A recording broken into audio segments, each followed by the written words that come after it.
So are we supposed to start the podcast? Ready? 1, 2, 3. Patriots, gay triots, they triots, black triots, brown triots. Sorry, I swear to God, you guys, I'm sober.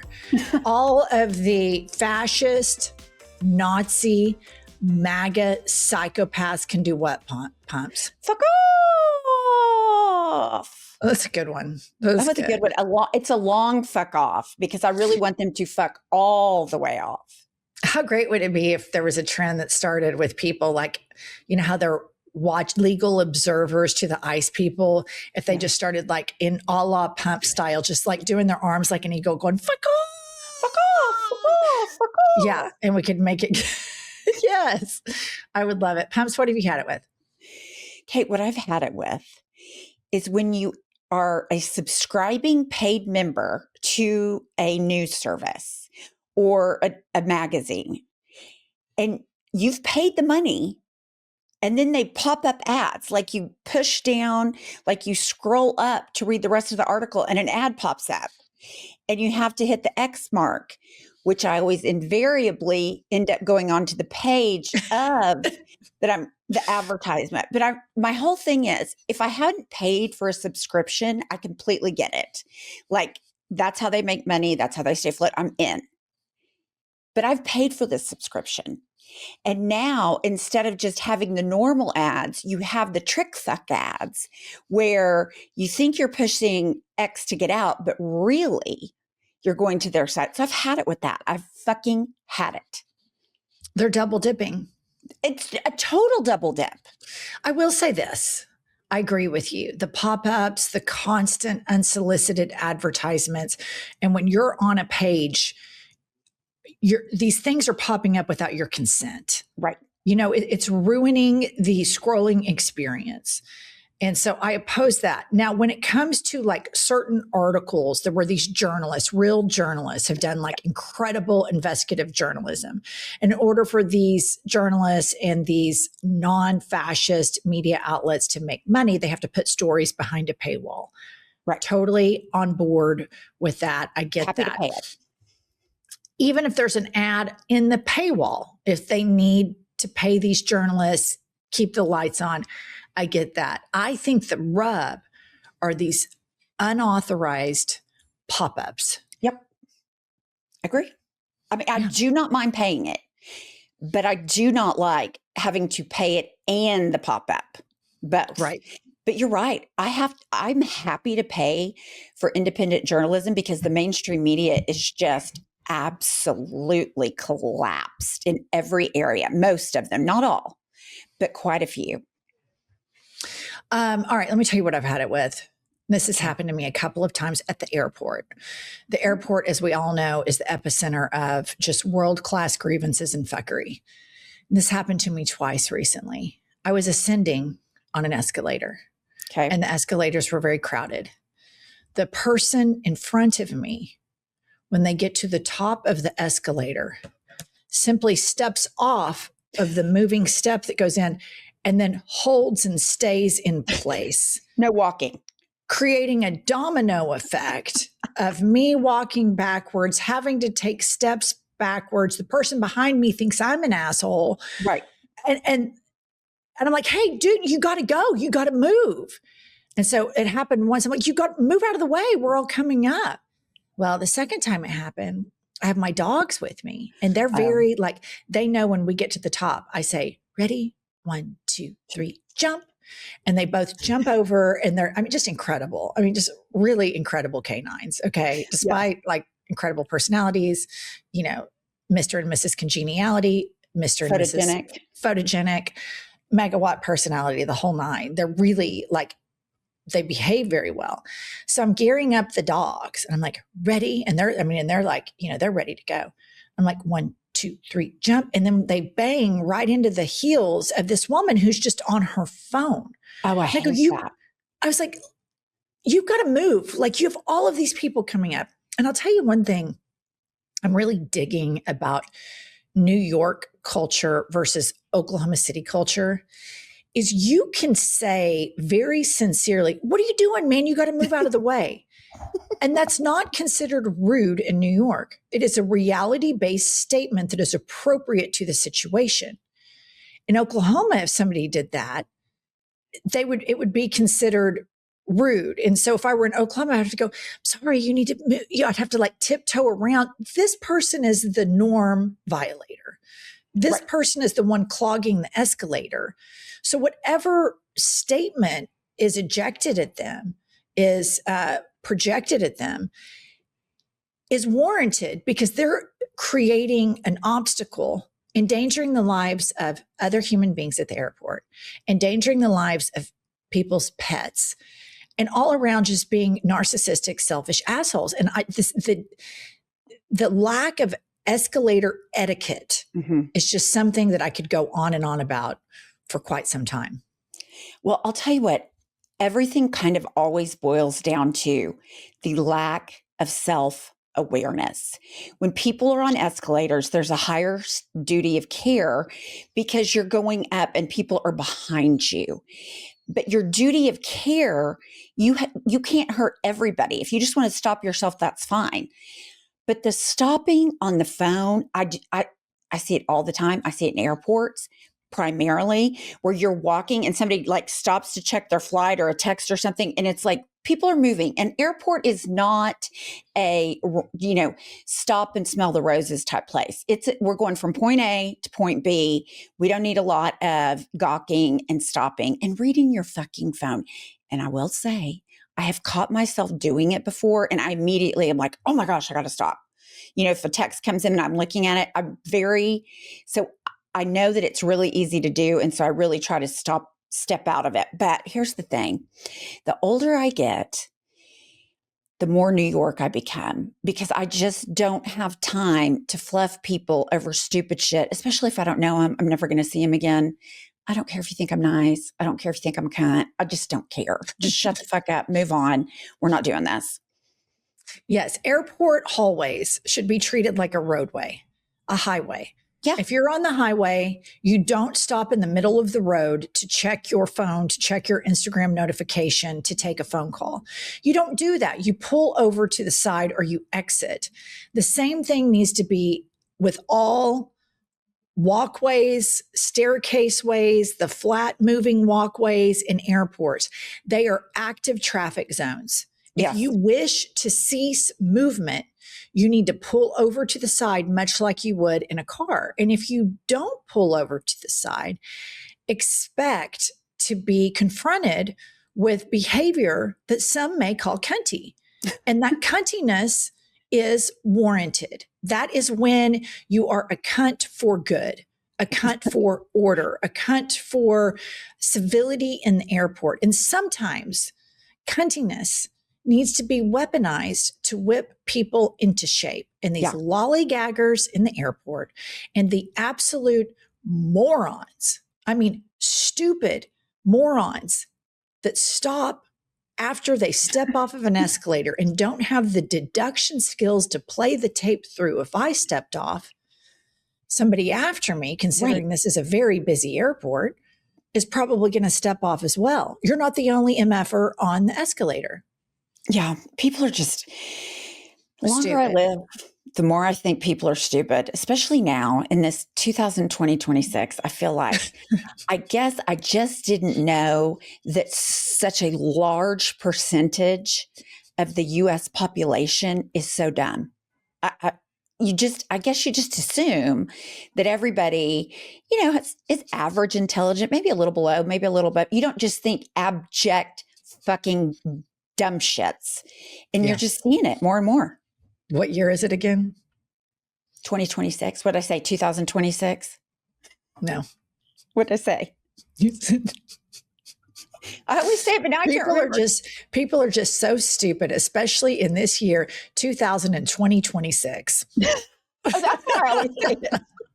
The other day we were filming and I was doing we were filming an iHip News and you do it. And I always chuckle every time you do it because I have certain things that I say wrong and I'm completely oblivious to it, but that's your hiccup.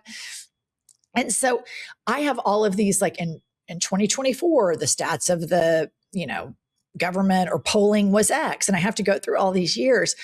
And as I'm doing, I'm like, don't do what Pumps does. And it gets in my head. And then I start doing it. And you pick up that I start doing what you do. And then you start giggling. And so, you know what? I think that it can be 2026 if you want it to be Pumps. Yeah, it's gone a long time. Okay, I have to tell you what happened to me yesterday. So I went to our little sandwich shop that we always go to. Oh, yeah. I love that place. Drove through, ordered my They have sandwich. a drive-through? Yeah, they have a drive-through. Huh. Ordered my sandwich, no tomatoes like I always do. I get my sandwich. I pull over and park so that I can unwrap it and make sure my lap doesn't get stuff on it. And I realized the only thing in it are cucumbers and lettuce. So I whip it back around. I go through the drive-through and said, hey, I just ordered a number 11, but I just got a lettuce and cucumber. And he's like, oh yeah, we'll get that made for you. And then I just finished a book. So I was getting a new book. So the guy hands me the sandwich and he goes, I asked you 3 times if you wanted a number 3 and you said yes. So I think you need to listen better. Good for him. So you ordered the cucumber sandwich? He says I did, but I know I didn't. I always order the same thing. And I was kind of not paying attention. And I looked at him and I go, what'd you say? And he was like, I asked you 3 times and you said yes. And so you need to listen better. And I just looked at him and I wish I would have said fuck off, but I just moved my car. But yeah, I got scolded. Did you get the right sandwich? Yeah, he gave me the right sandwich. But then, and I've kind of been nauseous since then. I'm wondering if he spit in it or something. Not like full grade vomiting, but just not quite right. And I'm thinking, the Karen backfire. The Karen backfire. Scolded. I got scolded. See, okay, here's the thing. I hate that you got scolded, but I have been with you multiple times when you, and Kylie, jump in here really quick. Here's Kylie. Welcome to I've Had Him, Jennifer. It's head beaver in charge, Kylie. We're all here. We're all here. All right. Here's the thing. We have been having conversations before, the 3 of us, where Kylie and I are completely on the same page. And you're in the year 2026. It's true. It always has been that way. And so I have to say to the sandwich shop owner, because they run it, I've been to that sandwich shop multiple times with you. They've never gotten my order wrong. No, they haven't. They are efficient. They are nice. I feel like it's a great work environment because every day you go in, if you eat inside, it's a different genre of music. Like sometimes it's like metal, and then another day it's like disco, and then another day it's like hip hop. And all of these music genres, if you look at the people behind the sandwich counter, you can tell it kind of matches each person. So I even said to Pumps one day, I feel like they let the employees play their music each day.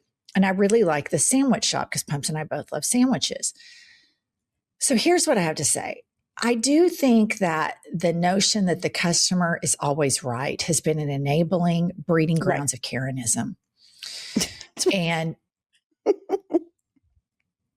I'm glad you got the correct sandwich, but being your friend for 25 years, I do think you probably ordered the cucumber sandwich because I've witnessed these types of things a multitude of times.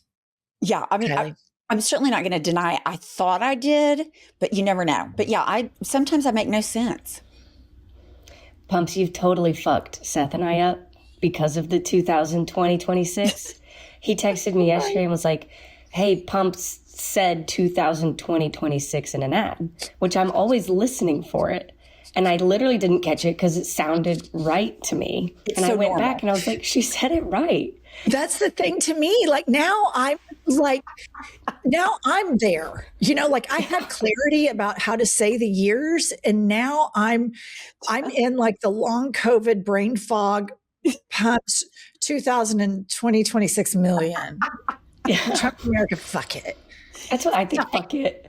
That's what I think you continue doing it. I don't think our listeners care. And I think they quite frankly find it endearing. Find it quite charming. I do. I think they do. All right. Kylie, what is going on the World Wide Web regarding the world's top DEI podcast? I have some top reviews This Excellent. one is 5 stars. It says, if you don't like this podcast, you're a fat ass. And Disco Maddie writes, it doesn't matter if you are a size 0.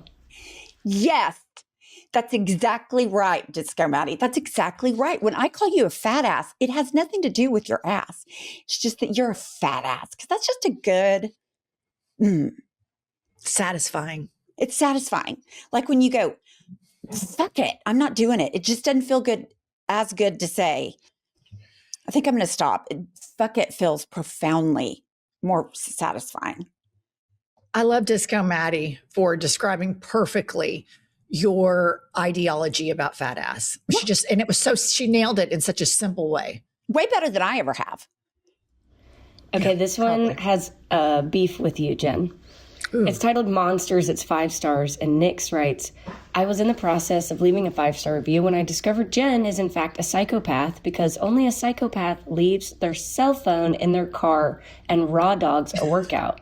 I personally do not have the maturity or the constitution to directly confront the grunting and farting and sharting from fellow gym patrons sans sound barrier. I hope you make lots of eye contact while you're raw dogging. Okay. Nix 9479. Nix 9479. I just want to say, number one, thank you for calling me a psychopath. Right. I appreciate that. And I mean that sincerely, because the last thing I want to be in this Nazi fascist country that we live in is a non-psychopathic fighter.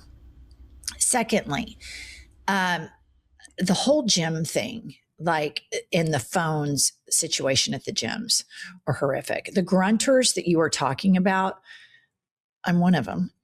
So I'm like, and here's the deal. I go to this gym in New York, you guys, and it is all these hot gay men everywhere. So of course I'm on cloud 9 because that is like my happy place. Being surrounded by gay men, like, takes me back to college. All of my best adult friends, gay men. And so I look around and you know, gay men are groomed. They have on great outfits. They have great bodies. And this little trainer of mine, she's this little young whippersnapper, and she comes across as super friendly and super congenial, but she is like a diabolical psychopath that has, like, she just rigorously trains me. And she's like, she'll stack on more weights, and I'm like grunting. I'm like, oh, or I'm like, fuck my life. And I look around and I see everybody with the earbuds in, and I support the earbuds, but there is a nuance to my psychopathy. If you have your phone with you so that you can hear something, no problem. Here's my fucking problem.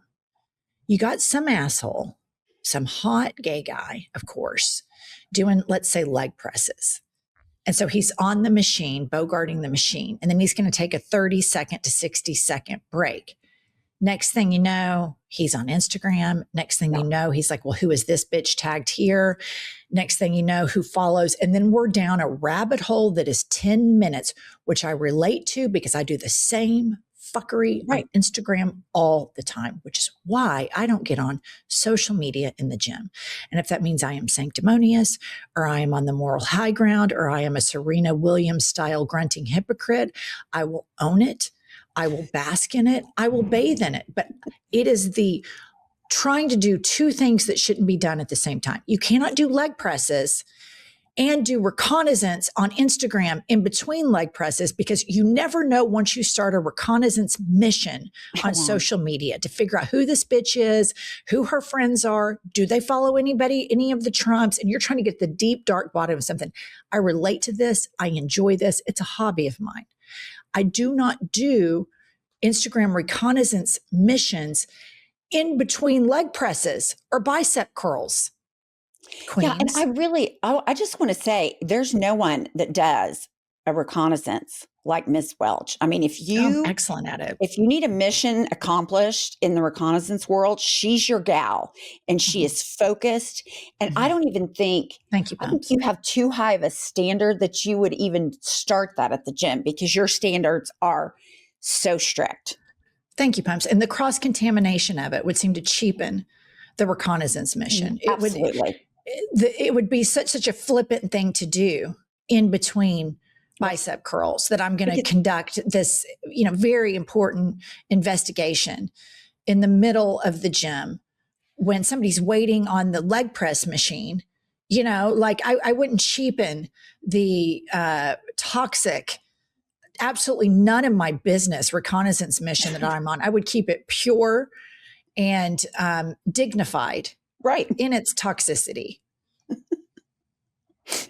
Yes. I would keep it toxically pure. That's right. No cross contamination. All right, Kylie, what else? Okay, I've got a very interesting news story.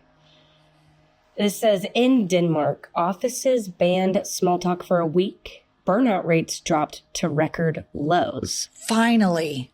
One, it began when this HR director, Sophie, noticed her team seemed exhausted by noon. She said they weren't overworked, they were overstimulated. Endless chatter, fake smiles, yada yada. The first 2 days that she set this up were uncomfortable. People didn't know what to do. They reached for words like caffeine. But by midweek, the office grew quiet, calm, even focused. Productivity rose 23%. Absenteeism dropped, and employees started taking breaks alone. It felt weirdly peaceful, one analyst said, like we remembered what concentration feels like. Good for her. What a great idea. How innovative. I like it. I like it too. I think that if we didn't have a profession where the number one top thing that we have to do is small talk, I would institute the same policy at I've Had It Podcast and iHip News. Unfortunately, said policy would cause us to go bankrupt and lose our loved, beloved, coveted listener. Yeah, that's right. But here's the thing. Small talk is exhausting. And here's the funny thing is, I can have the exact same small talk conversation because I don't remember it. I don't remember what I said last time. So then I go to, if I see somebody again, like a week later, all my small talk things have already been used because I just act like it's not happening. I just void it from my mind, even though I know you're going to say, you say that, but you're the worst at it. I know I am. I know. Okay, the last news story I got, I also thought was super interesting. It says women over 40 are having more babies than teen moms for the first time ever. And it writes, women 40 and older are now giving birth at higher rates than teens for the first time in recorded U.S. history. The trend is linked to delayed marriage, career priorities, IVF advancements, and improved prenatal care. I think this is fabulous. I think this is absolutely fabulous. The thing about breeding is, particularly on the right, they really think it's their business. And the pressure that is put on young couples, are you going to get married? And when I talk to like my friends, not friends, but peers, acquaintances in Oklahoma, my oldest son has been with his girlfriend for several years. And they will say, do you think they're going to get married?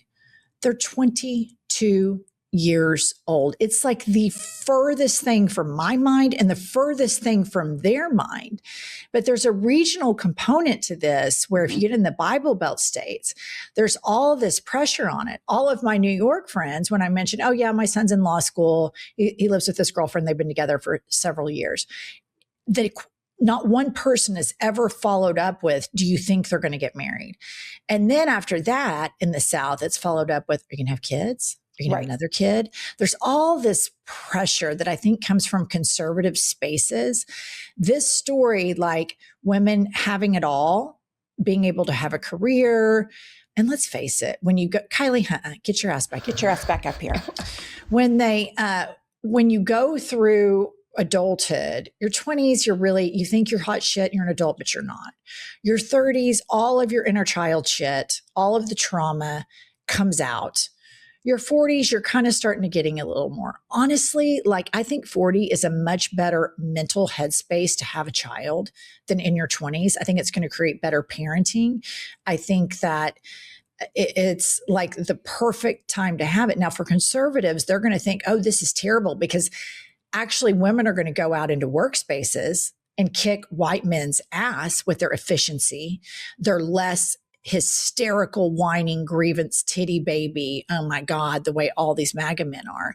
And so I'm sure that I bet Elon Musk is probably going to tweet something about this, or JD Vance. They're probably going to have a heyday about women in their 40s having kids, which I think it's fabulous. And I think it's so bullshit. People in Bible Belt states to think of two 22-year-olds getting married. That's fucking crazy. It's nuts. Well, it's not outside the norm in Oklahoma for like an 18 and 19-year-old get married. I mean, it's not, I don't hear about it as much, but it definitely happens. I think that I would have been such a much better parent had I waited, because I feel like I was far more competent in my 40s, because I was a complete fucking disaster in my 20s and 30s. I agree with you. I think probably always, but I think that, like, Josh and I talk about it all the time, like, you know, how difficult early parenting is, how hard it is.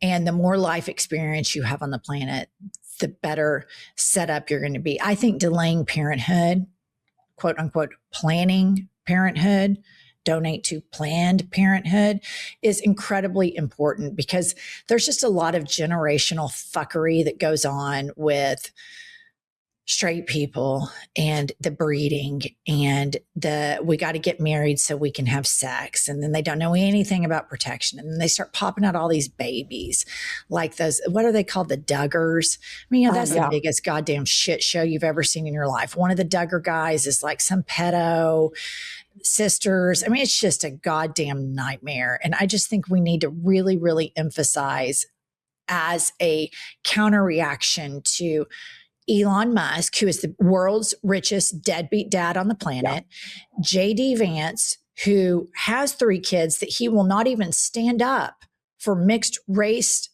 people in the United States of America, Erica Kirk, who appears to not spend any time with her children, on the moral high ground, lecturing everybody to breed immediately. And women, give up your careers and breed, breed, breed. We need to be a huge resistance to that, because it is inherently sexist, misogynistic, and will make women less safe. And it causes a lot of generational fuckery. I mean, if people are getting married for the sole reason to fuck, they really have no business getting married. Just go ahead and fuck, get that out of your system, mature, evolve, and then pick your spouse and decide to breed a decade or 2 later. You don't need to do that in your early 20s. It's crazy. Yeah, it's crazy. In my college experience in my sorority in Oklahoma, a majority of the girls were simply looking for a husband. And all of the ones that married their college boyfriend, I have a few that are 2 times over divorced already. And I'm 30. Yeah. It happens. Yep. No, there's a whole infantilization of women that has taken on a new form, where it's like, okay, you have been released enough to go to college, and that's not frowned upon. But then when you get to college, I think Charlie Kirk said this, you need to get your MRS degree. And you don't have it. A lot of schools on the coast, you have women that are going to school to get degrees, that want to be boss bitches, that want to be badasses. Where all 3 of us went to school, it's not that. It is, you're shopping for a husband. You're way more interested in, who's going to marry who, and all of this kind of old school Iron Age bullshit. And if you just to remind everybody, the University of Oklahoma is the school that has the student, Samantha Flunkney, whatever her name is, that wrote a batshit essay, like crazy, insane, Bible thumper psychosis, and Turning Point shakes down the University of Oklahoma. And she comes out the victor in that, so that they could fire the very intelligent, very qualified professor who happened to be trans. Yeah. The University of Oklahoma is really fucked that situation up. Bad. Because even all the things you said about the essay were true. It was horribly written, like grammatically. I mean, it's just unbelievable that a college student would write that shit. All right, Kylie, you may dismiss. We love you. I hate it when she goes out early, when she tries to slink out of the podcast. Yeah. And that's why I'm like, get your ass back in here. All right. We have a guest that we're super excited about. His name is Kal Penn. He is an actor. He is a writer. He is a producer and a podcast host. Now he's just making us look like assholes. Actor, writer, producer, and a podcast host, overachiever. The name of his podcast is, here we go again. Let's welcome to I've Had It, Kal Penn. A Christmas miracle has taken place. So we decided to go do a live show in Atlanta on January 31st. And we were for sure like the ticket sales are going to be lackluster. Nobody's going to come. I'll be damned if it didn't sell out in like a couple of days. So the organizer was like, you should do another date. And I'm like, that's a pretty big ask. Pretty big ask For two old broads like us. Right. So we added an additional day. Ticket sales were getting about close to halfway. February 1st, center stage in Atlanta. And it is also a matinee because we are going to normalize matinees. We are going to normalize a reasonable start time. We're not going to start a show at 8 or 9 p.m. No, You're it's gonna past bedtime. Wake up the next day feeling hungover, strung out. Why did I hang out with all of these radical leftists, anti-fascists? We're not going to do that because we're pro-matinee, we're pro-democracy, we're anti-MAGA, and we're anti-fascist. Come see us. It's going to be so fun. I love getting together at a live show with all of the people. It's such a community. All right, listener, a big part of my life, and this is going to sound like the little things, but it is so important to me, is a great blanket. I love to fluff up on my sofa or in my bed with a really nubby, just cozy blanket. And that's why I want to share with you the Lola blanket. I chose this gray kind of furry blanket. It's very large. It keeps me so warm. It feels great on the skin. And here's the thing, Valentine's Day gifts are so difficult because what are you going to do? The box of chocolates, the roses? Well, that's unoriginal. That's been done before. Use the Lola gift, guys. Trust me on this. It is the world's #1 blanket crafted with ultra soft luxury faux fur and a signature 4-way stretch, the kind of quality that instantly, and I mean instantly, feels gift worthy. Listener, for a limited time, our listeners can get 40% off select Lola blanket products with code HADIT at checkout. Just head to lolablankets.com and use code HADIT. After you purchase, they're going to ask how you heard about them. Please support our show and let them know that we sent you. Wrap yourself in luxury with Lola blankets. As everybody that's listened to this podcast knows, I have a terrible time finding the right bra and getting the right support. And that is why the Honey Love crossover bra is my go-to bra. No underwire, but it still magically lifts and support. It doesn't dig, doesn't pinch, no red lines, no pressure points. And it smooths your back. That is such a big one for me. It's the only bra I don't want to rip off immediately when I get home. Listener, treat yourself to the most advanced bras and shapewear on the market. Use our exclusive link to save 20% off Honeylove at honeylove.com/hadit. That's honeylove.com/hadit. After you check out, they're going to ask how you heard about them. Please support our show and tell them that we sent you. Experience the new standard in comfort and support with Honeylove. Hi. Hey. How are you? Well, I was great until I read your bio, actor, writer, producer, and podcast host. And then I feel like Pumps and I are just total slacker losers. No, this I'm is kidding. you know what's funny about bios? And it's like, they take 20 years of your career and it's like 5 lines. So it looks like you've done it at the same time consistently for that length of time. And nobody wants to talk about, like, I remember one of the first talk shows I went on, I think it was like Craig Ferguson or something like that. And I started telling a story about like all the jobs you have to work to save up your gas money to go on auditions. And he cuts me off and he's like, nobody wants to talk about that. You're on a talk show.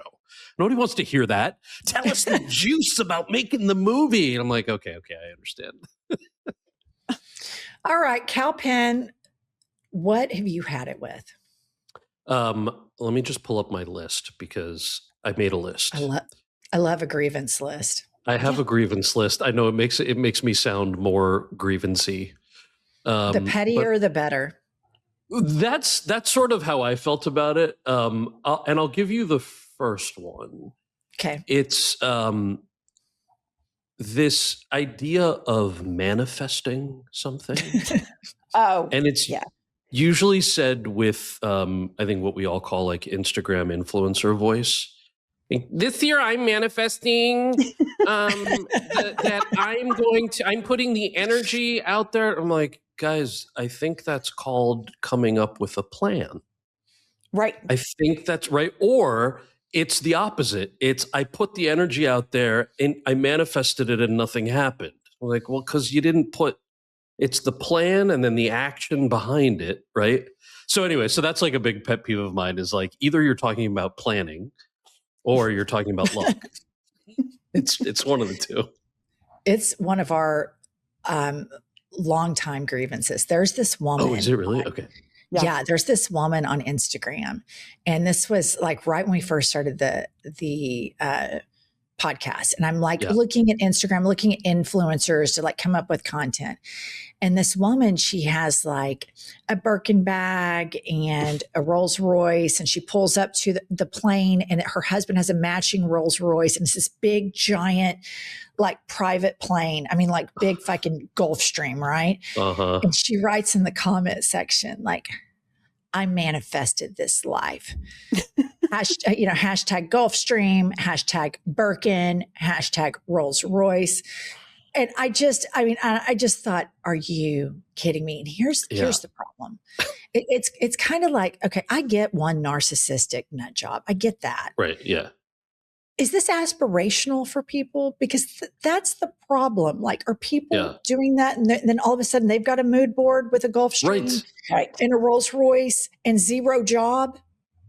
This is the thing is that you hit both of them at the same time. It's like I'm all for a board of goals and timelines and how I'm going to execute and all of that. But the mood board of energy is not that. And also the flashing it and saying I manifested this, implicit in that is that anybody who does not have, if they want one, a private jet or a Birkin or whatever, just didn't do it hard enough. Yeah. Right? Like they're the lazy ones. I'm like, okay, I think we need a lesson on capitalism.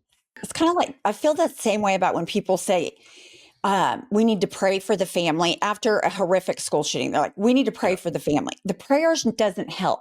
What you need to do is put action into gun. It's just like praying with, it's just not helping anything. If it were, we wouldn't have all these massive school shootings and this continue to go on. So that's what drives me crazy too, kind of on the same line.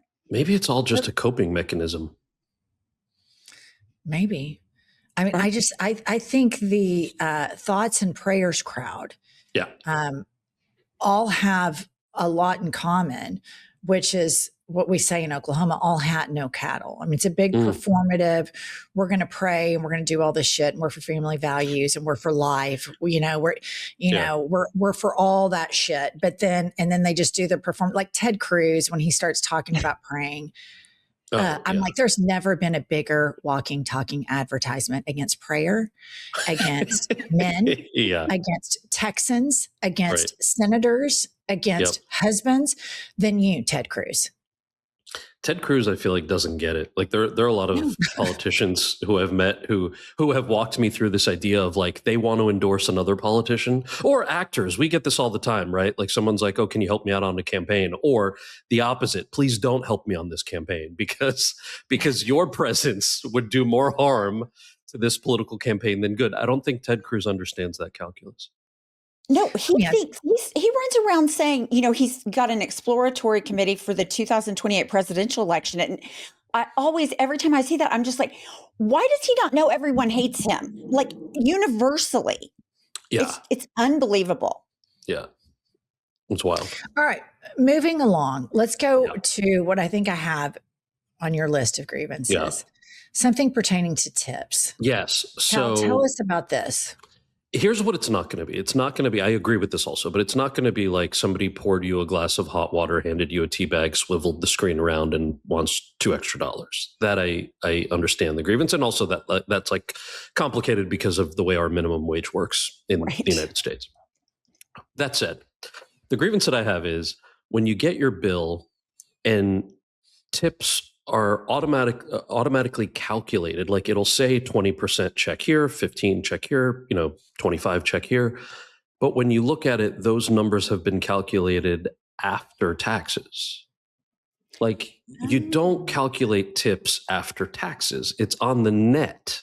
It's on the service provided. And at least I'd like to think of myself as a generous tipper. I think it's important. Having had service jobs in the past, I know how much you rely on that. But the pet peeve is that added thing is like, don't tell me it's 25% if it's actually not 25% of what I ordered. If it's 25% of because like I'll tip 25%, but it shouldn't actually then be like 32% that I'm tipping. Unless I want to tip 32%. Like just let somebody tip what they want to tip. It's the hoodwink.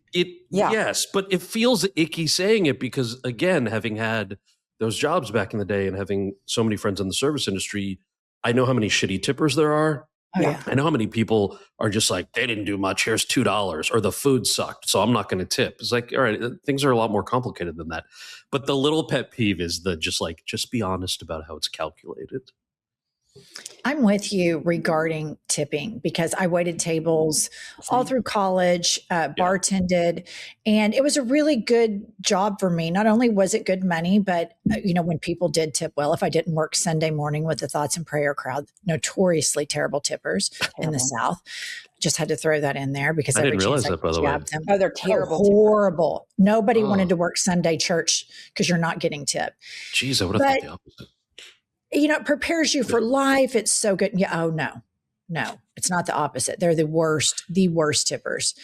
But anyway, there is an abuse going on, tip abuse, and it's harming people in the service industry. These machines that are kind of like, I forget what they're called, but it automatically sets up the tip screen. Here's an example. I go to the gym. I always like to get this bottle of lemon water. I go to a self-service refrigerator. I open the door. I grab the bottle. I walk to the counter. I scan it, the bottle, and then a person has to like push a button to populate where I can do my Apple Pay. Yeah. All they do is push the button, and there's a tip option. Yeah. And this really, the employee has nothing to do with the way the computer system is set up.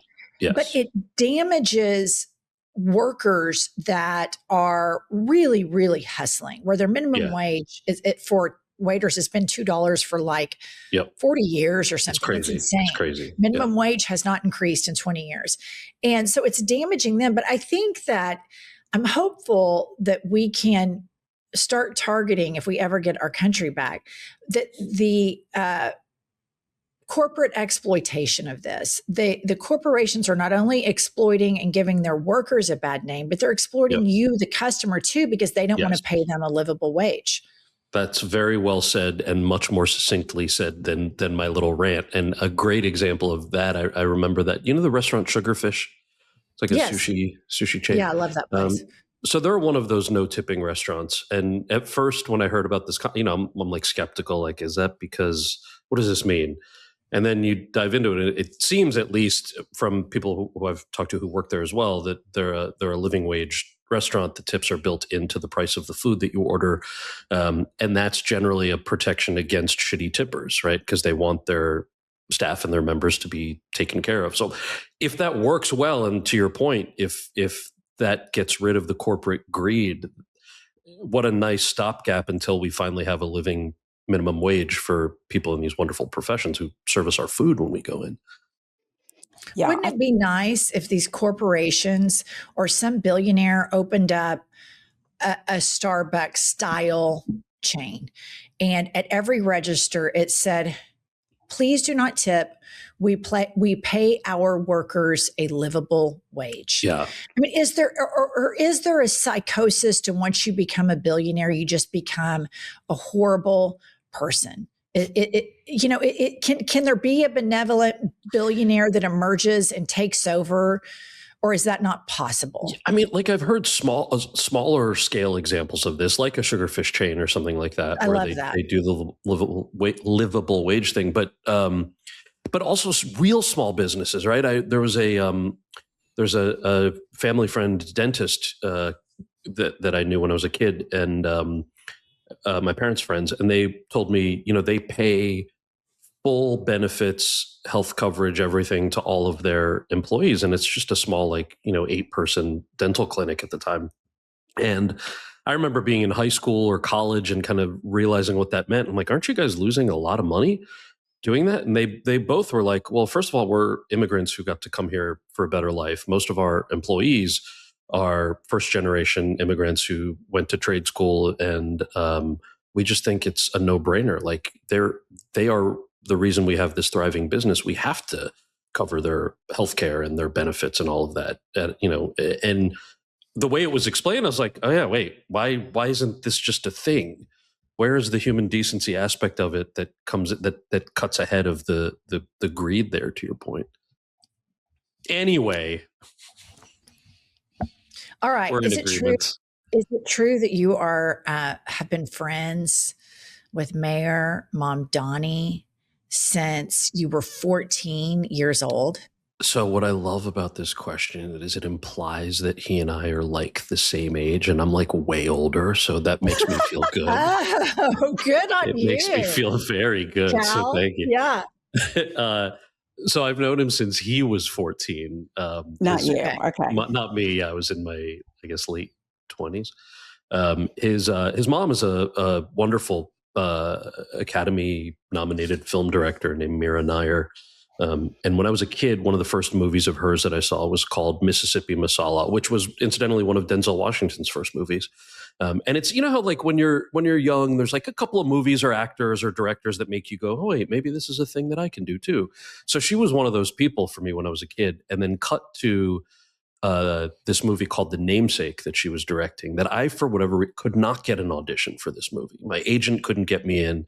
So I wrote Mira a letter that basically said, you're one of the catalysts for why I became an actor. I love the book that this script is based on. You have to let me audition for the lead in your movie. And she called and said, fly to New York. I was living in LA at the time. Fly to New York and audition for me. And I walk into this audition, and the first thing she says is, I just want you to know, I read your letter, and my 14-year-old son Zoran is a huge fan of your stoner movie, Harold and Kumar Go to White Castle. And for the last 3 months, he and his best friend Sam have been begging me to audition you for the lead in my independent drama. And they showed me clips from Harold and Kumar, and it just showed me that you're the wrong person for this job. But then I got your letter, and I was like, all right, let's let him come in. It'll mean a lot to him. And then thankfully I did well in the audition, and I ended up getting cast in the job. But so the day of the audition, actually, she says, once you're done, my son would love to say hello if you have a few minutes. And so he'd stop by after school. And I said, once I got the job, also, I like half jokingly was like, hey man, if you ever need anything later on, I got your back. And I'm just glad when he ran for office, he wasn't like this crazy right winger who I would have owed a favor to, Oh my God. That could have been really bad because you made the promise so long ago. Yeah, exactly. Yeah. Yeah. Do you live in New York or LA? I do. I'm in New York. I was in LA for a long time, but I'm in New York now. How about you guys? And did you I'm in New York. Yep. Pumps is still in Oklahoma City. I just recently, my youngest son graduated, and I decided to flee the Bible Belt. I'm a Bible Belt refugee. Yeah. Awesome.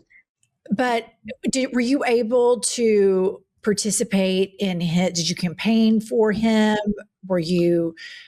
Did you go to his inauguration? I went to his watch party, and it was just electric. Oh, awesome! Yeah, I helped him from the time that he ran for state assembly. I was really honored to kind of give him a hand with some fundraisers and a few events and things like that. And I was also really floored. Like, look, you're asking the most biased person in the world. I've known him since he was 14, and he's the reason I got one of my favorite jobs. So just plant that little nugget as you will. But he texted me a few years ago when he was an assembly member and was on a hunger strike with the New York City taxi workers for debt forgiveness. And he was just like, hey man, will you come down and just sort of say hi to the folks are on the hunger strike with me, it would sort of help with morale, and we're hoping to put a lot more pressure, whatever. And I was like, oh, you're actually on a hunger strike. Like, I read your Twitter that said you were doing it, but you're like actually living there for this. Yes, of course, I'll come by. And I had texted a guy I knew in Mayor de Blasio's office at the time, and just doing one of those things privately that's like, hey, I'm going to go see my friend who's on a hunger strike. Maybe somebody from the mayor's office could come out, and that would kind of help get this taken, put a little pressure if you can privately. And the response I got was like, yeah, we're aware of the hunger strike. Obviously, we're not doing anything about it. There's not going to be any debt forgiveness, but thanks for letting us know that you're going. I was like, well, that's gross. And then I go. It was very inspiring to see Zoran with all the taxi workers, and, cut to a few weeks later, and they achieved this debt forgiveness plan against all these odds. And I was just so proud of him, and was following all of his, whether it's his human rights advocacy or this free bus pilot program, and seeing how, you saw this with the Trump video in the Oval Office, but he definitely appreciates. So there are plenty of people who may disagree with him on policy or tactics or anything, but he's not afraid to actually have a conversation. Friendly is too trite of a word, but like a human conversation with somebody about shared goals and things like that. And I just feel like, who does that anymore? So it's been exciting. And yes, went to inauguration. It was so cold, but a really special morning. Were you surprised how Trump just fawned all over him in the Oval Office after he'd been, he's a communist, all this shit he has said. And then it was just like, he was like, I love you, Zoran. I think like a lot of people, like I watched it live, and, I was like sitting like this very seriously as it started. And by the end, I was just like, this is amazing. I think two things. One, the Zoran you see is really who he is and who he has always been, even since he was a kid. So it does not surprise me that he charmed the president in that sense, right? And wasn't, because I feel like if you look at all these Democrats, whether it's Schumer or Hakeem Jeffries or any of these people, they're like, they're clearly intimidated by Trump. Like, if the only thing you can do is to either agree with him or continue to fund ICE or take a picture with a baseball bat and be like, we did it, then there's nothing real about that, right? And I think Zoran is not intimidated. Like I said, he's happy to have a conversation with anybody, and he does it in a very human way. The flip side to that also is, I feel like we're now in this place where there's this manufactured outrage about anything the president does, as if he didn't promise he was going to do it. Exactly. And he is an Emmy-nominated reality TV star. Totally. You don't replicate that if you're a Democrat. Like, the mistake that I think even Gavin Newsom is making is you're punching down, trying to get all this traction on social media. It feels good. It tracks but it's all a response to this Emmy-nominated reality TV star. You have to craft your own path in a positive, progressive, forward-thinking way that gets results if you actually want to drive the narrative. And there are no Democrats right now who are doing that. They're all only doing a response to what the president is. So it was refreshing to see Zoran in the Oval Office having an actual conversation with the president in a real way. Like, the stakes are really high, and he didn't hold back, obviously, in that meeting, but it was still a great meeting. And so it doesn't surprise me that they get along, and hopefully that lasts, Hopefully. Yeah. I think that shows how much of what Trump does is performative. And there's no question he's a racist. However, this man has no conviction. Trump doesn't have conviction in anything except for him and his ego and protecting his fragile ego. So when Zoran walks in, a brown-skinned Muslim, is Trump Islamophobic? Sure. Is he racist? Sure. All of those things. There's no question.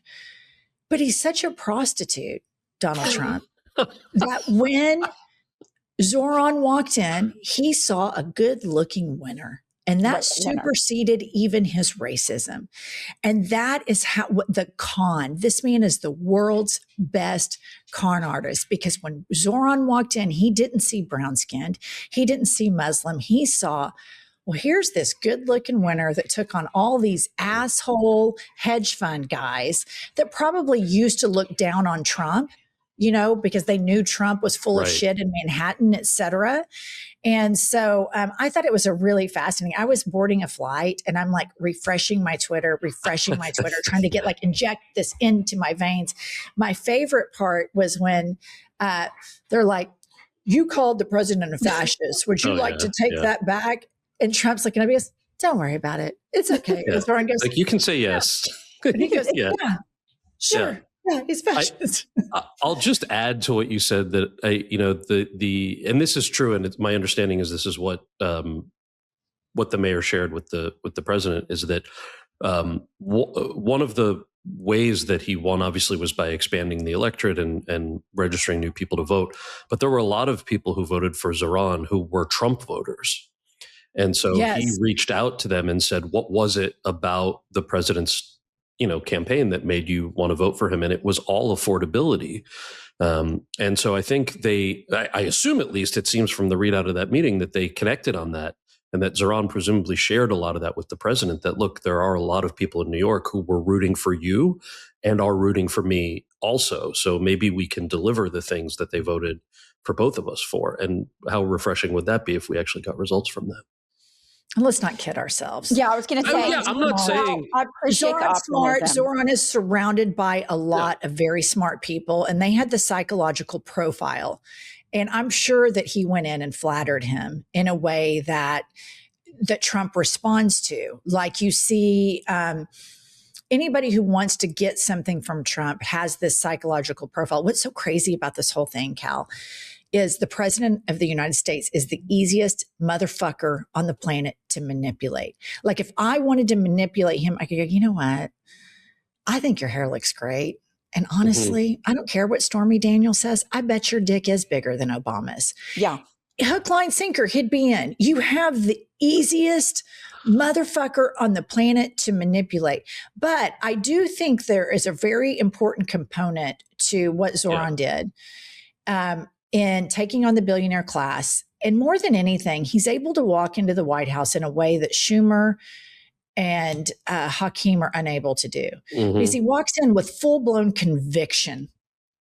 He has conviction. He stands up. If he sees an injustice, he stands up to it immediately. If he sees or hears somebody do something that is racist, he stands up immediately. He doesn't sit on the side and percolate. No, exactly. And all of these other Democrats are just, there's no conviction. It's all for show. It's either for show or it's somebody as awful as Kristen Gillibrand who doesn't even show up or comment. Totally. She's like agreeing with Trump on all this stuff. Yeah, let's continue to fund this nonsense. It's just, so it is very, I'm not foolish about how difficult the next 4 years will be for him, but I am hopeful that the new leadership style with a lot of the coalitions that Zoran has built is it's exciting. It's hopeful. It's hopeful at a time where there's not a lot to be hopeful about. If only he were born in the United States. Oh, well, I know. Honestly, it's going to be refreshing to have somebody who can't be president in an office like this, because so often people are like, "Oh, I can't make this choice because I'm going to run for president one day," and it's like it's limiting. That's a great point. Yeah. Although I would sure like it.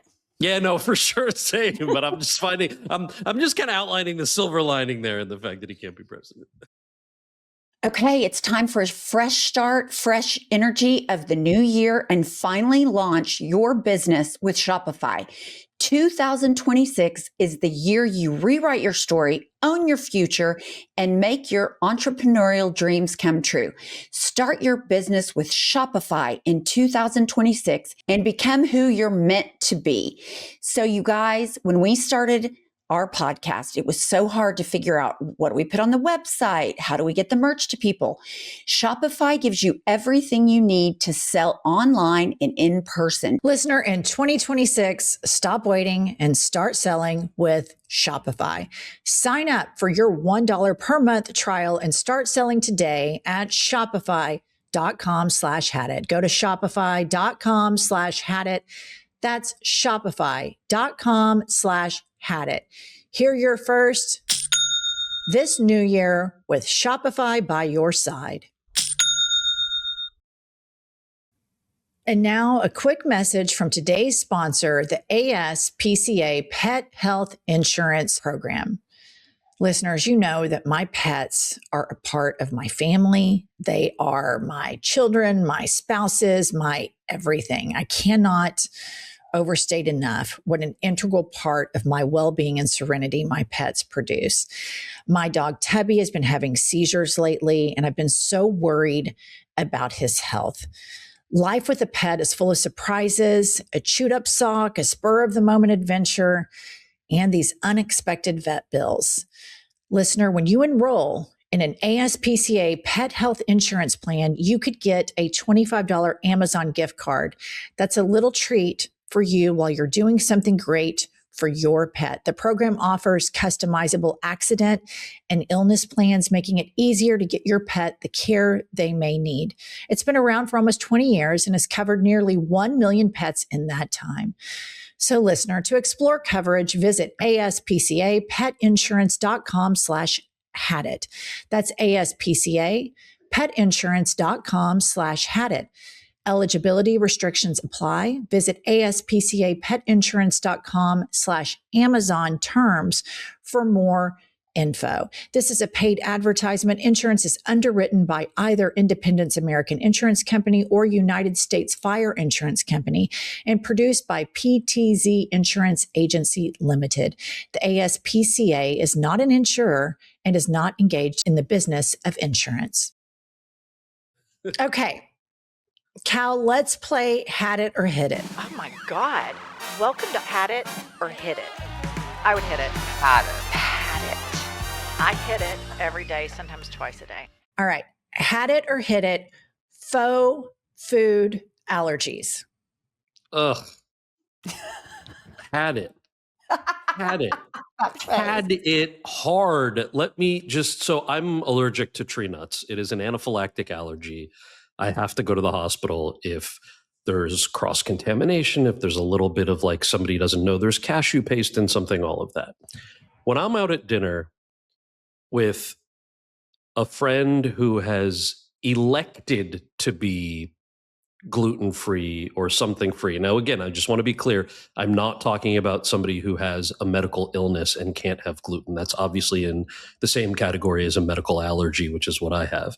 I'm talking about the faux ones that, like, I read an article and 2 weeks ago, I decided to like start going gluten-free. And so when I say something like, I'm deathly allergic to tree nuts, and they're like, and me too with gluten. Like, no, you're not dying.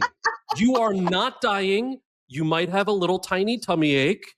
What you're doing is really awful because there are people who medically cannot have gluten, and you are now screwing it up for everybody else by pretending. Just say that it's a preference. There's nothing wrong with a preference. I don't eat pork. It's a preference. You know what I call this? What? I call this histrionic allergy disorder. You have people that have celiac disease, and that is real, and that is a problem, and it's less than 1% of the population. Yeah. And then you have the histrionic allergy disorder people who all day long, they talk about, I'm gluten-free, I can't eat gluten, I can't eat gluten. Then they get fucking all liquored up, just schnockered as all get out. And then 2 a.m. and it's gluten galore, and there's absolutely zero fallout from it. And it's those people, the lying liars, that are hijacking other people's allergies for histrionic purposes that I have a huge problem with.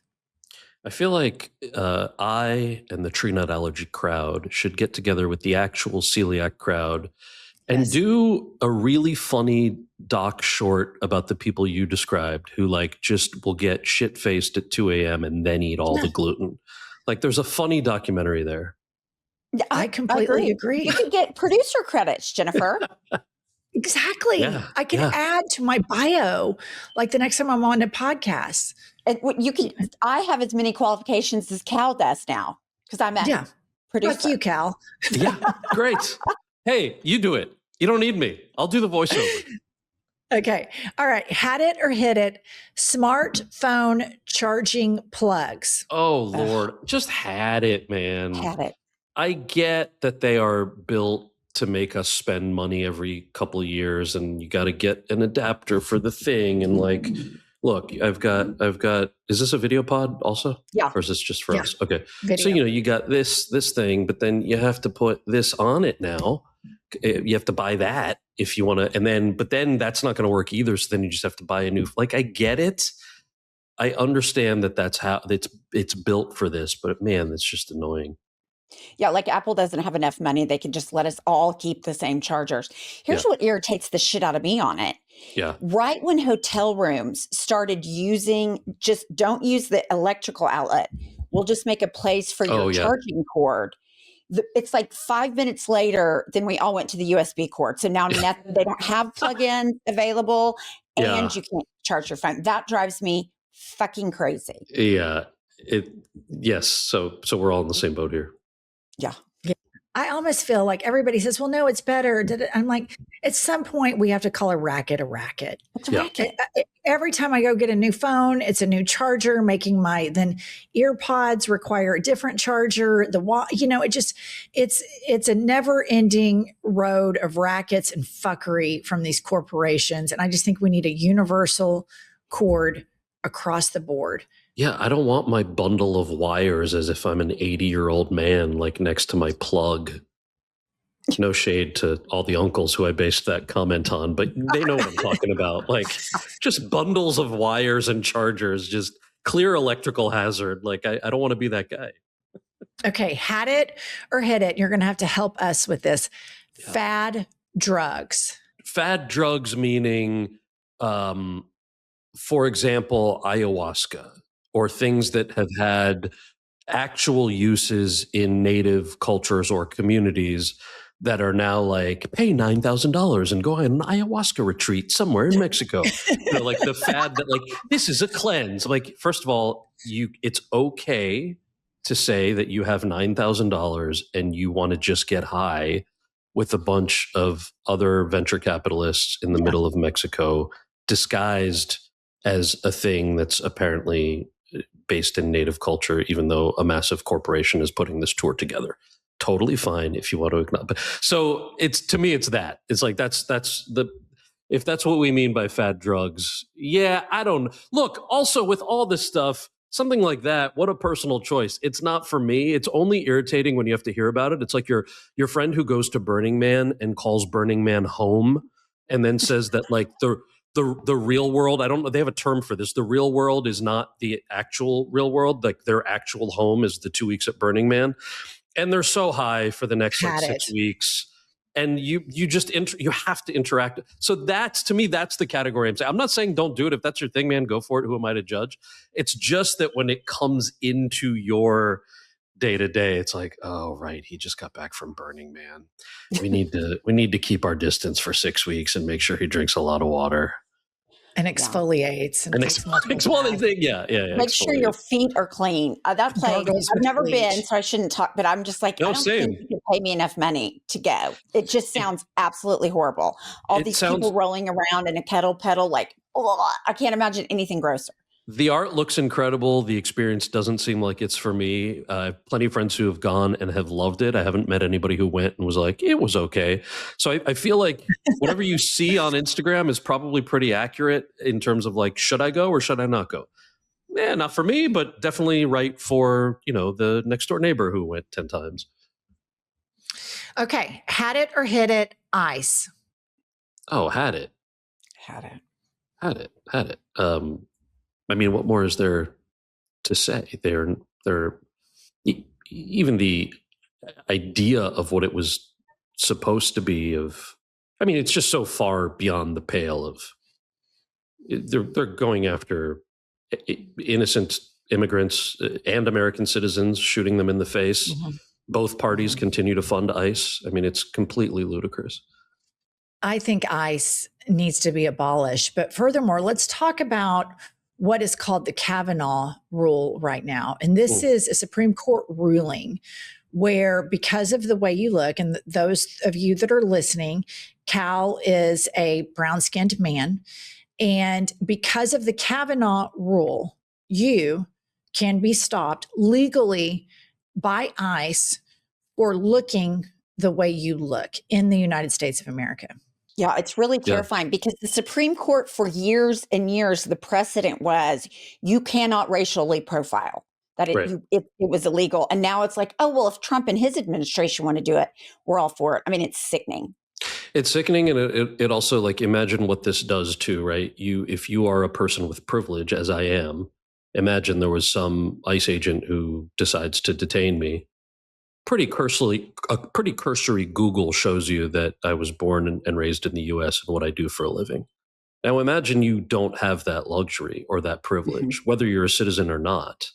There's just completely no grounds for this. It's not just the racial component, but then the privilege aspect on top of it is that somebody like me doesn't have to worry because of what I do for a living, but somebody who looks exactly like me or the majority of New York, has to worry because what do you do for a living? And is there a record of who you are? And do you have the right ID on you when you're just running to the grocery store? It's I agree with you. It should be abolished. And I think, there were plenty of rational people who just sort of thought, oh, it can be fixed.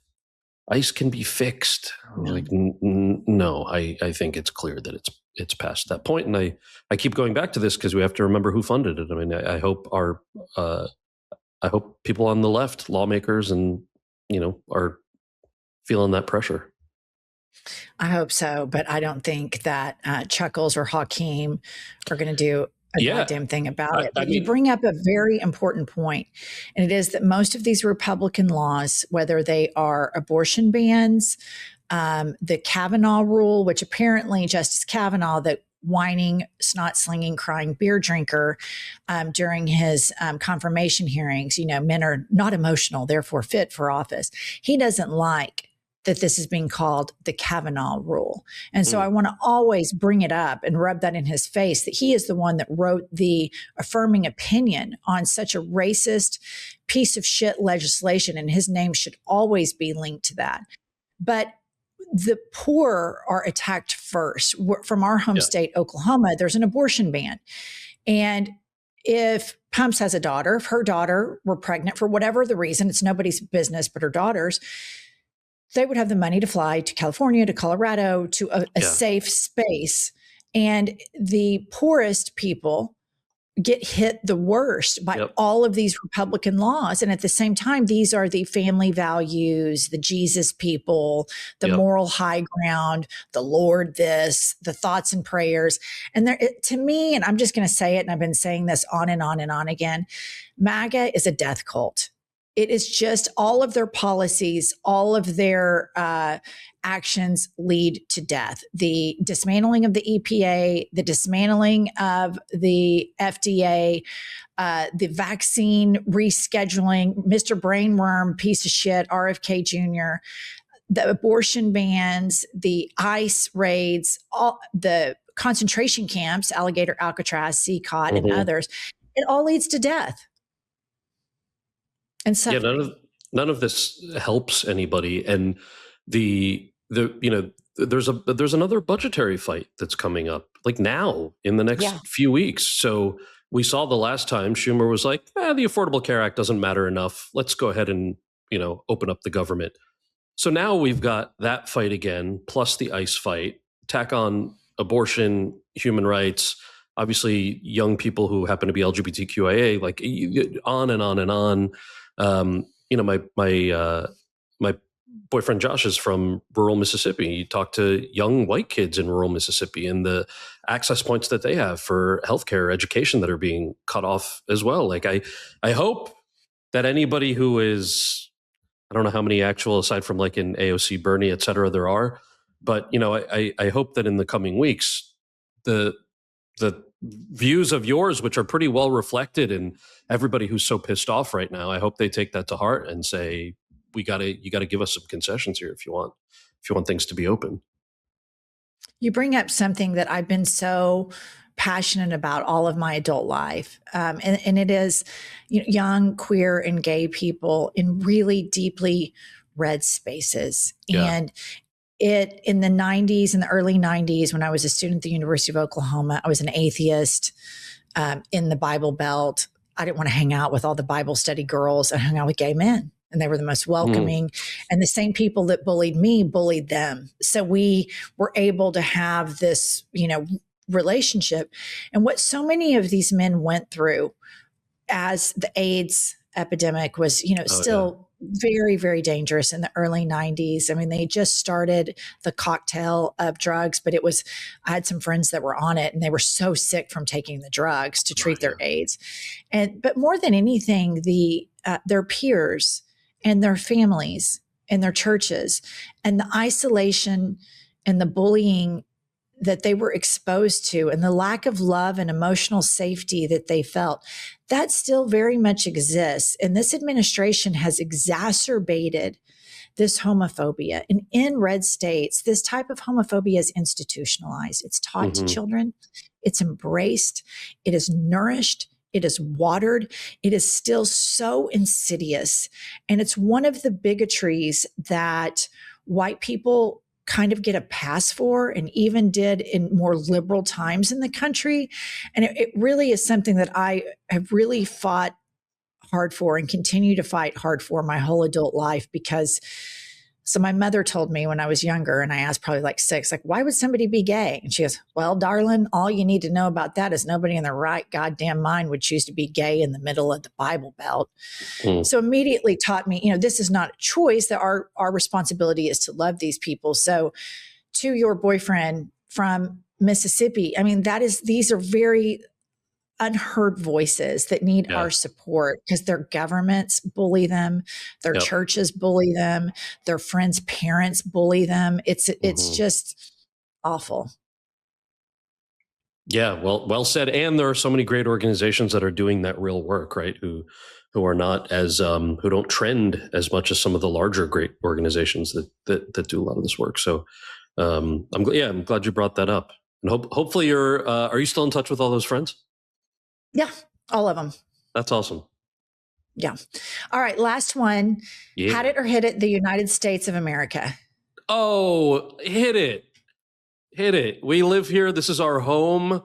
You can't abandon your home. I'll overuse the phrase that boring politicians overuse, like the experiment of the American democracy or whatever. But the true part of it is, look, I'll be super transparent and biased. Living in a place like New York City, which has a hard left turn as of the last 2 weeks, is, for those of us who are on the left, a pretty hopeful place to be, especially when there's so much regression at the federal level and in a lot of other supposedly blue states. So I am not ready to abandon yet. If it continues down this path, I would like to explore Ireland. No, I'm just kidding. No, I think hit it. This is our home, and you have to continue to fight for what you believe in. I think one of the most insidious things that the right certainly does, but even frankly, Kamala and Biden did so well, is if you speak up and protest, making you feel like you're anti-American or you're part of the problem, right? Kamala did this with a lot of the human rights protesters on the Gaza issue when she was running. Biden obviously did. Trump and Vance do it now regularly for almost any issue, including ICE protests and abortion protests and all of the above. So the second we start believing that raising our voices means we're un-American, I think that feeds into the should we move somewhere else? It's like, no, don't believe that thing is false that they're asking you to believe. They're asking you to believe that so that you feel disempowered and that you feel complacent. And then that's how they continue to win. So I'm going to say hit, because I'm still a believer that we have to keep showing up and doing the right thing. I love it. And you know what I love about New York City and some other really brave cities in the United States, when they're called sanctuary cities. Yeah. And this to me is so important, because so many people are marginalized or vulnerable, and to feel like you have a politician like Zoran or like Mayor Frey in Minneapolis right now, who is really meeting human suffering and providing sanctuary in a time of mass abuse. It's like, I think about the Trump administration as being like wife beaters. They're just beating everybody up. They're toxic. They're drunk. They're horrible. And you want sanctuary, and you want safety, and you want emotional safety and camaraderie. And it's interesting coming from a space like Oklahoma, which claims the moral high ground. They're so religious, BFF with Jesus Christ and all this stuff. And the cruelty that is injected into Oklahoma politics, like they banned all trans care. Schools are allowed to fire a trans professor at the University of Oklahoma because her student is a dumb shit that wrote a dumb shit essay. Mm-hmm. And so thinking about that trans professor at the University of Oklahoma, knowing that Turning Point probably has her identity as targeting her, I think about the idea of sanctuary cities and how much more quote unquote alpha that idea is, and how much more manly it is. And I mean manly in the sense that women can be in this too, to take care of people, how much more courage it takes to stand up and look at a bully or look at a bigot or look at a homophobe in the face and say, no, little dick, you're not going to do that. And we're going to keep these people safe. And I'm so fucking sick of these alphas, like celebrating the biggest, dorkiest villains in America. And so I'm with you. I hit it. And I think we need to keep emphasizing our friends that are getting targeted by this administration, the poor, all of those beautiful blue dots and horrifically red spaces. And we have to fight for sanctuary, not just in New York, not just in Minneapolis or Los Angeles, but everywhere. That false, the false self-defined alpha thing is clearly just massive insecurity. Totally. Right? It's so obvious that it's massive insecurity. It just is, it makes me kind of laugh, except then the stakes get real for really vulnerable people. Yeah. And, that's why we got to keep showing up. Yeah, so true. Kal Penn, you're cool. You're so cool. You both are awesome. This was really fun. I've had it. Yeah, thank you. I get a lot of. I'm going to work on my bio. Yeah, she's going to write that documentary so she can be a producer, and then you can do all the writer. Yeah, there's. I should add a line of like was hungover for 9 years or something like that, just so it's clear that all didn't happen in the same year. We could do like a tit for tat back and forth as we do podcast appearances. All right, it's so lovely to meet you, and you too. I hope to connect with you again. Oh, I want to plug your podcast. It's called Listener. It's called Here We Go Again. It's distributed by iHeart, and it's available on the iHeart radio app or wherever you listen to your podcasts. And can I do a quick 30 seconds on what it is? Because I realized I didn't do that yet. So here we go again. I wanted to explore the past, present, and future of specific topics in a way, mostly history and pop culture, in a way that kind of makes you feel like you learned something from it. So I didn't want to replicate, there's so many great political podcasts, but I didn't want to replicate the doom and gloom thing of like, here's how shitty something is and here's why it'll continue to be shitty. So for example, our first episode was Bill Nye. Everybody loves Bill Nye. I love him. He joined me to outline the space race. So in the 80s, the space race, or 60s even, how do we get to the moon, was all between the US and the Soviet Union in competition. Yeah. And so much of the competition today is now privatized. It's between billionaires, right? So like, why did that happen? What's the direction of it? Are we still funding space exploration? And how does it like help us on Earth? So those are some of the kind of, it's a fun, light listen that hopefully makes you feel like you learned a little something at the end. I like it. I'm going to check it out because that's interesting. Yeah, if you're a little bit of a nerd, I hope you hit because it's been and also there are things like, so we had Pete Buttigieg on to talk about. Actually, we talked about infrastructure, which is a horrible word that you should never put in the title of what's the podcast about. But he was the transportation secretary, so he was able to outline certain things. But I was like, you know what, this is my podcast, and I just have my grievance. Actually, you might like this. So my grievance was like, you're probably the only person in America who can answer this question for me. When your flight lands early somewhere, and you might even be like 30 minutes early, why does the captain get on and say something like, ladies and gentlemen, we're 30 minutes early and there's no gate ready for us because they didn't know that we were coming. What do you mean they didn't know we were coming? Literally, how is that possible? the technology is such that they knew we were coming. That's how you were able to land, right?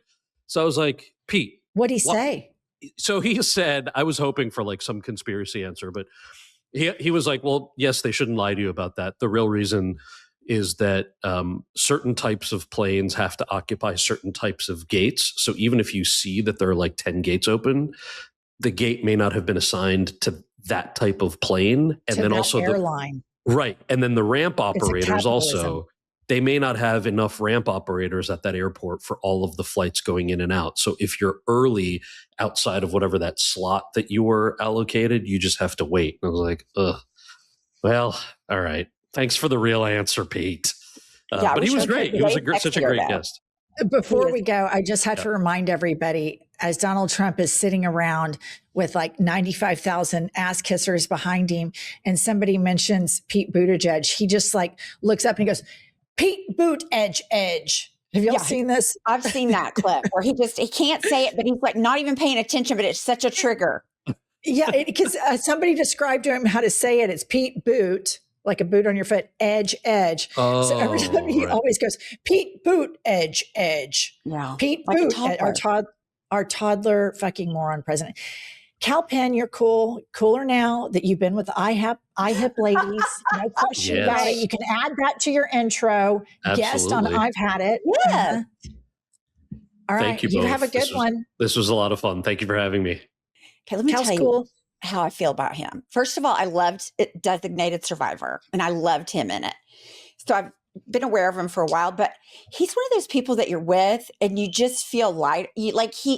He's a very optimistic, sunny side person, I feel like. And I like that because you and I probably won't get classified as that. No. So I just enjoyed him a lot. Yeah, I love that. And as you say that, I agree with you about that's the feeling that I have after. And then I immediately start to empathize with how Cal must feel right now as he gets off of this podcast. And he's probably like, you know what? Those are the two biggest Debbie Downers, doom and all they do is bitch and moan and cry on the planet. I feel like I need to go exfoliate right now. Yeah, no, that would not surprise me. Like he brought us up, we brought him down. Yes. All right, listener, please buy your tickets for our live show in Atlanta. The first day sold out because we're hot shit. I mean, right. Nobody I saw that. Nobody was more shocked than we were at the sales. Kylie might have been more shocked. Left for Sunday, February 1st in Atlanta at Center Stage. Pumps, tell them. We will see you next Tuesday and Thursday. I'll tell you what I've had it with. Let's hear it. I've had it with that. Listen up, patriots, gaytriots, and natriots. We have a new podcast that has dropped. It's called IHIP News. It's Monday through Friday, every day, 15 to 20-minute hot takes on the political landscape of the United States of America, always served with a side of petty grievances. We are on all the available platforms, Apple, Spotify, Google, whatever you get your podcasts, and YouTube. Please go rate, subscribe, and review so that we will chart upwards with America's greatest legal mind. Pumps, what does an eagle say? Caw-caw! A little bit more enthusiasm. Caw-caw! That's it. That's caw-caw! That's the patriotism that this country needs right there.